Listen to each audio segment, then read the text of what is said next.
सभी सम्मानित नेतागण,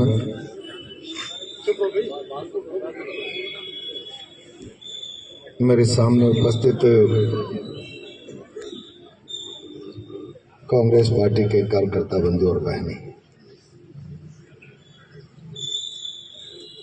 आज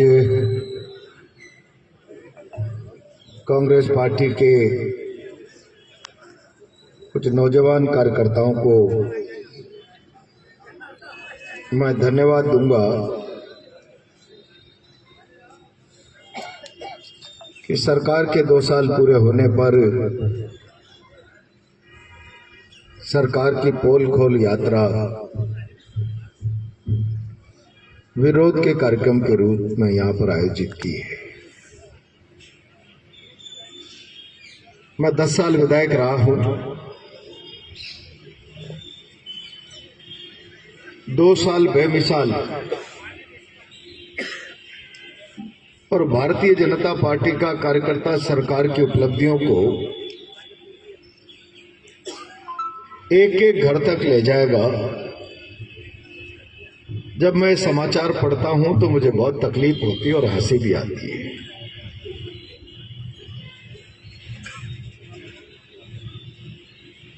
मैंने कई सरकारें देखी है और प्रजातंत्र की व्यवस्था है।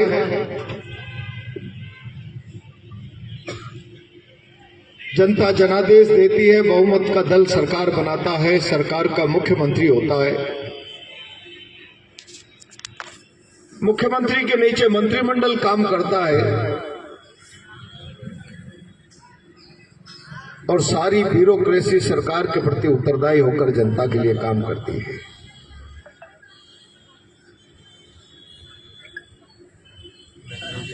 किस बात का 2 साल बेमिसाल ये भारतीय जनता पार्टी की सरकार और मुख्यमंत्री मना रहे, मैं आज तक नहीं समझ पाया।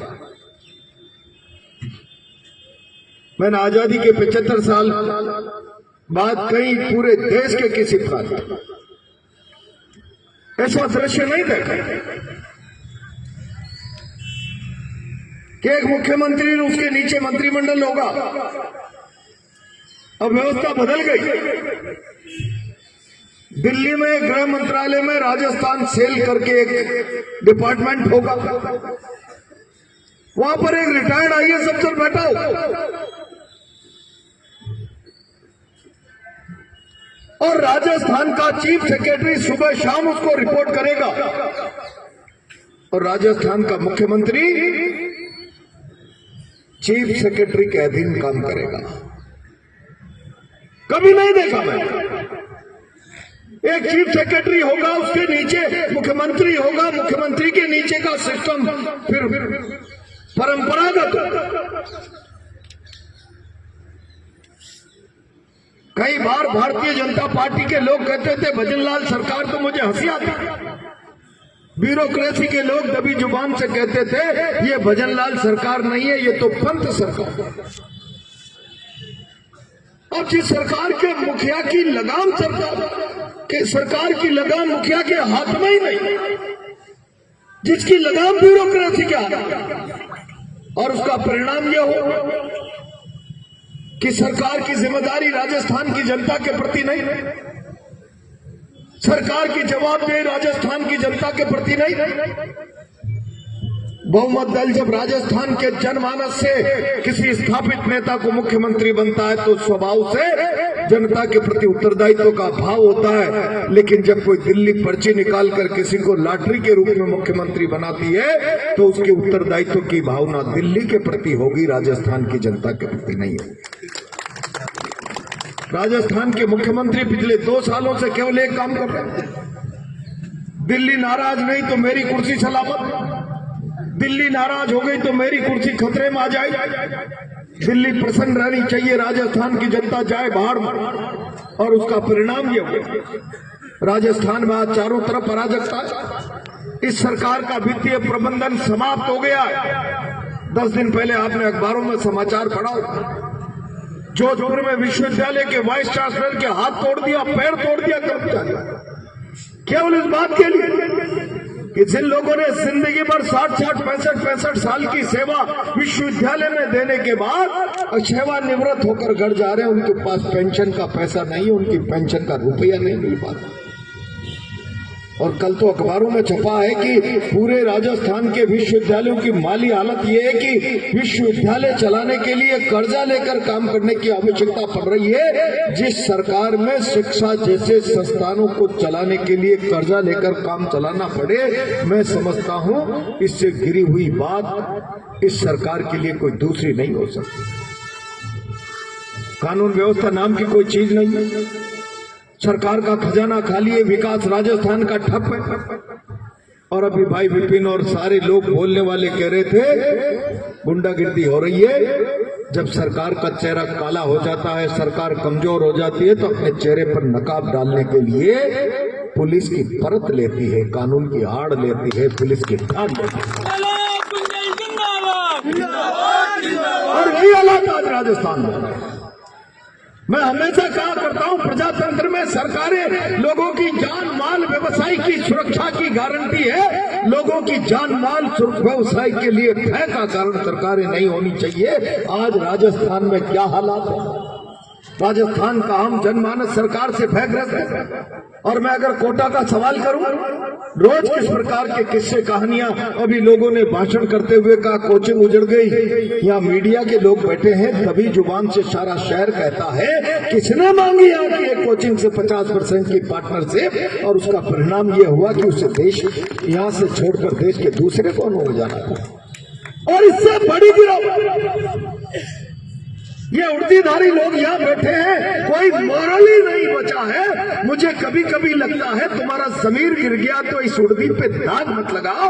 एक ओएसडी के चेंबर में गुंडे बैठ रहे हैं एक साइड में पुलिस के इंस्पेक्टर डिप्टी बैठते हैं। गुंडे डिक्टेट करके प्लानिंग करते हैं, पीछे से मवालियों की तरह उन्हें ताकत देने के लिए पुलिस के लोग जाते हैं।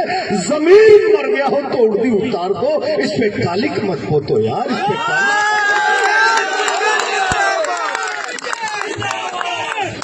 ये हालात तो यहाँ क्यों? इससे बड़ी शर्म और जिल्लत की बात क्या हो सकती? गुंडे डिक्टेट करने लग जाते। और हालात क्या हो रहे कि गुमानपुरा में है बियर बार की दुकान जो अच्छी चलती थी, पुलिस के गुंडों ने जाकर बंद करा दी। नेताजी के यहाँ से निर्देश है कि बंद कर दो। 1 महीने तक बंद रहा। पैर पकड़ने के बाद कहा छोटे भाई को 50% की पार्टनर चाहिए, तब जाकर तुम्हारा बियर बार चलेगा।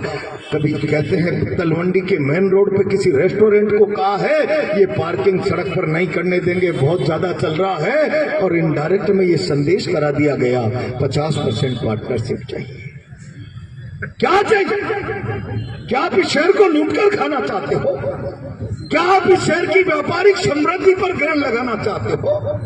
क्या आप इस शहर के अपने खून पसीने की कमाई से व्यापार को समृद्ध करने वाले हर व्यक्ति का पेट काटना चाहते हो, उसमें अपना हिस्सा बांटना चाहते हो? क्या इसीलिए तुम्हें 3 बार विधायक और 3 बार सांसद बनाया कि ये उपलब्धि पाकर तुम इस शहर के लोगों की गरिमामयी कमाई में से आधा हिस्सा काट लो, उनका पेट काट लो, और कोई नहीं कटाए तो उर्दी के लोग इशारे का इंतजार करके बैठे हैं?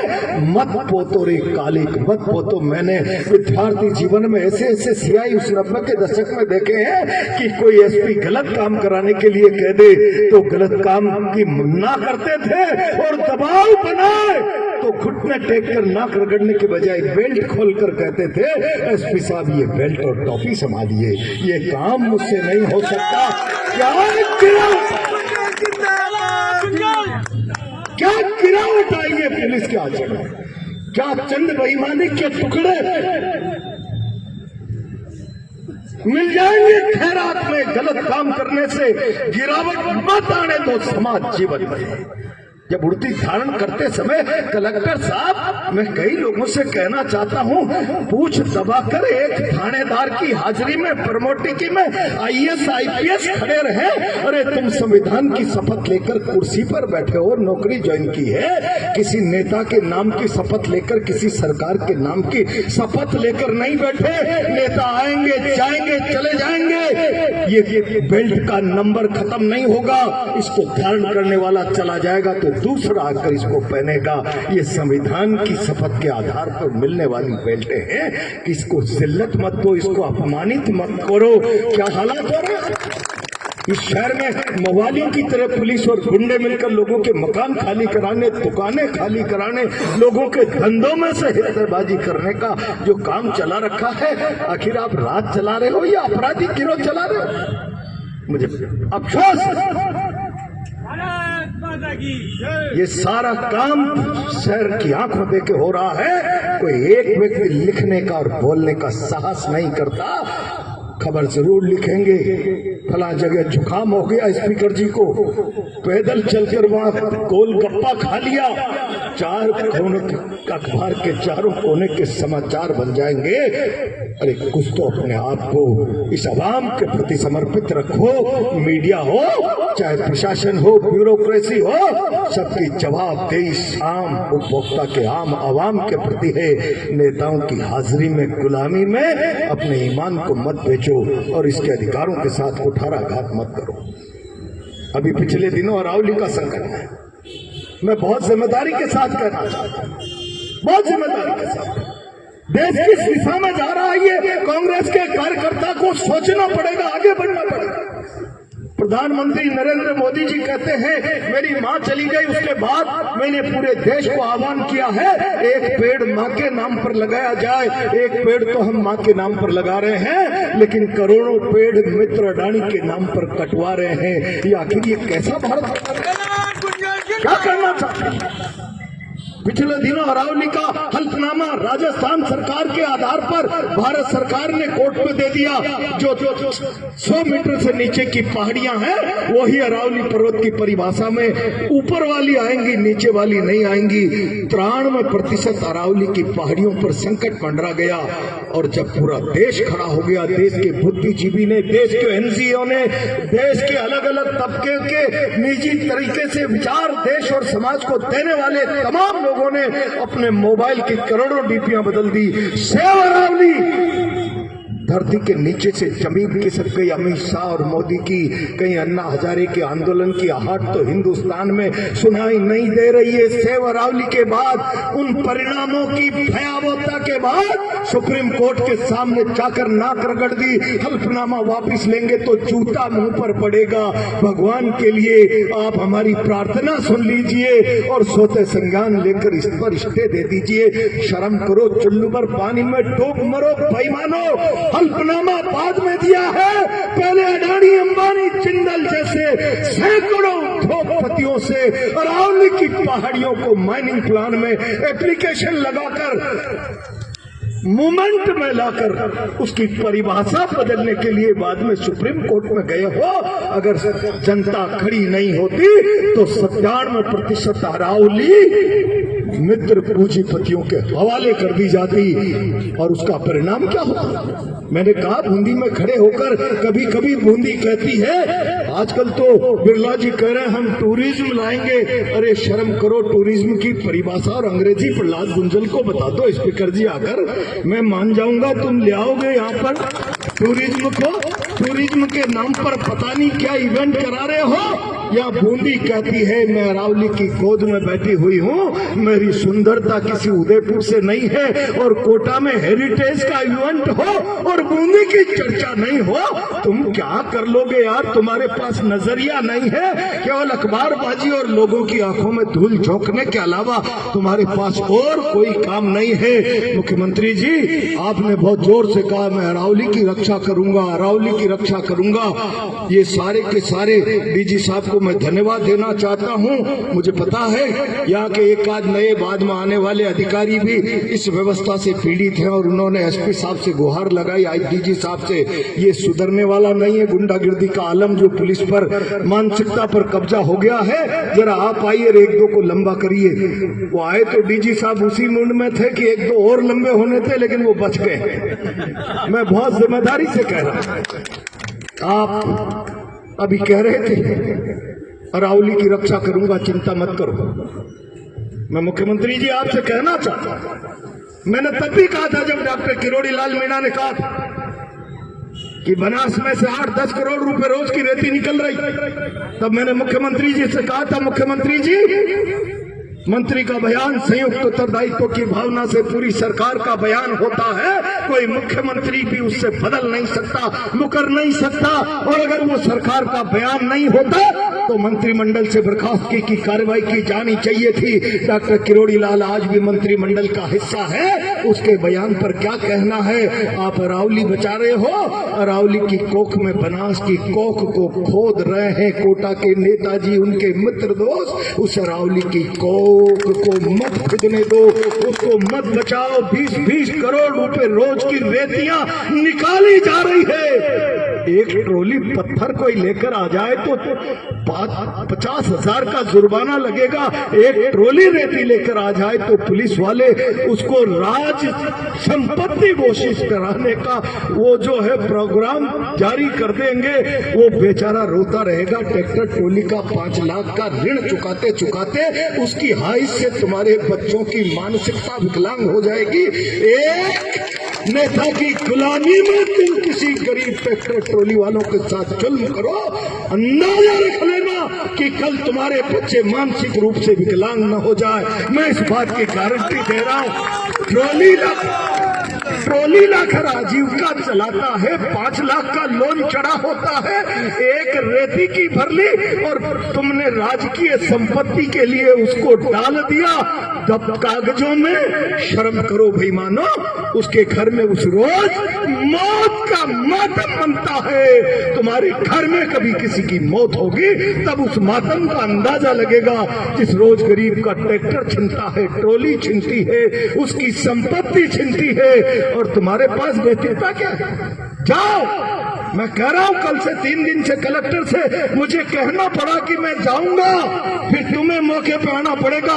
हिम्मत नहीं, लाठी चला सकते हो, गोली चला सकते हो, किसी की माँ ने दूध नहीं पिलाया कि हमारा पैर पीछे हटा दे।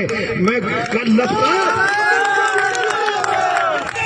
लफड़ा मैंने कि वहाँ 4 चुमाम अवैध खनन हो रहा, कान में जू नहीं रहेंगी। दूसरे दिन का मैं जाऊंगा, कलेक्टर साहब, एसपी साहब मौके पर आ जाएगा। तुम्हारे सीआई की औकात नहीं कि प्रहलाद गुंजल से आके मौके पर बात कर ले। तेरा कल्पना कर लीजिए कि इस झगड़े को तब जाकर बंद कराया, फिर कल रात में 3 दिन बाद वापस चालू कर दिया।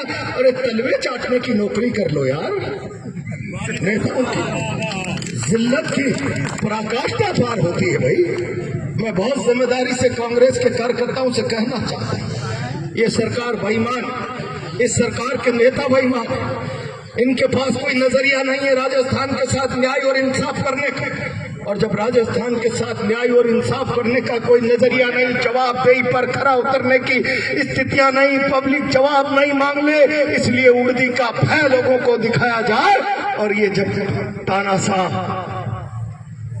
निरंकुश शासन बन जाता है, कमजोरी के कारण अत्याचार बढ़ाता है, तब विपक्ष को मजबूत और सजग रहना पड़ेगा। ऐसे हालातों में डरा हुआ और कमजोर विपक्ष भी लोकतंत्र के लिए घातक हो जाता है। इनका प्रयास रहता है कि जनता में भय बना दो। उदासीन जनता भी प्रजातंत्र के लिए कलंक का काम कर जाती है। ये परिस्थिति आज मोदी शाह ने देश में भय बैठाकर विपक्ष को डरा दो, विपक्ष को भयभीत कर दो, असंगठित कर दो, जनता को भय के कारण उदासीन बना दो। ऐसे हालातों में इस भारत के प्रजातंत्र को बचाने के लिए तुम चलाइए। 5 साल का मैंडेट दिया है, 5 साल बाद तुम्हारा जनाजा राजस्थान निकाल देगा, लेकिन 5 साल में तुम इस राज के काले कारनामों पर, नाकामियों पर पर्दा डालने के लिए जनता में भय का माहौल बनाना चाहते हो। कांग्रेस पार्टी और एक एक कार्यकर्ता इस भय का डट कर मुकाबला करे। इन कमजोरों में ताकत नहीं है, ये केवल अपनी कमजोरी को छुपाने के लिए उर्दी का आसरा ले रहे हैं। जो अपनी कमजोरी पर पर्दा डालने के लिए उर्दी की शरण में चले जाए, उर्दी की पर्दी बना दे, उर्दी का दीवार बना दे अपने संरक्षण के लिए, इन कायरों को उखाड़ कर फेंकने के लिए केवल हिम्मत और हौसले की जरूरत है। एक बार जोर से हुंकार भरेंगे, मेरी गारंटी है इनके पांव उखड़ जाएंगे। इस शहर में हालात विकट है, इज्जत से कोई व्यक्ति धंधा नहीं कर पा रहा, भयग्रस्त है, या मोबाली और पुलिस साथ साथ बैठकर जमीनों पर कब्जा करने का काम कर रहे हैं। अरे एक आध अफसरों का ईमान गिर सकता है, सारी उड़दी को मत बेचो यार, कलंकित मत करोगे। तुम्हें अपनी नौकरी अच्छी प्राइम पोस्टिंग चाहिए, कुछ बच्चों के लिए 2 पैसा बेईमानी का चाहिए, उसके चक्कर में तुम सारी इस उड़दी को काला काजल मत लगाओ यार, शर्म करो। सुल्लुवर पानी में डूब मरो, कुछ तो नैतिकता होनी चाहिए। और ये स्थितियां यहाँ पर IAS अफसरों की हो गई, तुम्हें शर्म आना चाहिए। IAS इंडियन सर्विस, अब इसके बाद तो तुम्हें हम कोई इंटरनेशनल सर्विसेज का तमगा तो नहीं दे सकते। इतनी बड़ी सर्विस के बाद तुम चूतियों में जाकर बैठो, थानेदार के प्रमोटी लोगों के अनैतिक तरीके से तुम हाजिरियां भरो नेताओं की। हिम्मत रखो, हिम्मत रखो। मैंने 1980-90 के दशक में जब विद्यार्थी राजनीति में था, इसी कोटा में एथिक्स पे जीने वाले ऐसे ऐसे थानेदार देखे हैं जिन पर कोई SP के दबाव से काम करने की नौबत आए तो टोपी और बेल्ट SP साहब के टेबल पर रख देते थे। ये गलत काम नहीं होगा। जरा कुछ लोग उनमें से जिंदा होंगे, कुछ नहीं होंगे। उनकी स्मृतियां हो तो उनकी तस्वीरों को झांक कर अपने संतस के काले को मिटा लिया करो यार। सरकारी नौकर हो, किसी के गुलाम नहीं हो, मवाली नहीं हो। ये स्थितियां पैदा करो, और ये स्थितियां पैदा नहीं की तो इस शहर को सरागा जो नेताओं ने बना दिया, तुम भी जानवरों की तरह उसको चरने वालों में शुमार हो जाओगे, उसको लूटने वालों में शुमार हो जाओगे। कुछ तो अपनी इज्जत की परवाह करो। थोड़े थोड़े लोग सब मिलकर अपनी इज्जत की, अपनी नौकरी की, अपनी मर्यादा की परवाह करो। मैं आज इस अवसर पर कांग्रेस के लोगों से कहना चाहता हूं, सिस्टम कोलैप्स हो गया है। मुख्यमंत्री के हाथ में कुछ नहीं है, कोटा में गुंडागर्दी का राज है। अब छाती तान कर खड़े हो जाओ, बहुत हो गया है। 2 साल हमने इस सरकार को, इस गुंडागर्दी को सुधर जाओ ग्रेस पीरियड दे दिया। अब कोई गुंडागर्दी हुई तो जान की कीमत पर पब्लिक का अपमान बर्दाश्त करेंगे। ये संकल्प धारण करके कांग्रेस का कार्यकर्ता जाए, ये सरकार अपने आप पतन के रास्ते पर जा रही है। जरा गरजते रहो, बरसते रहो, हुंकार भरते रहो जनता के हक अधिकार के लिए। मेरा विश्वास है 2028 हो सकता है उससे पहले ही सरकार की विदाई का रास्ता बन जाए। बहुत बहुत धन्यवाद।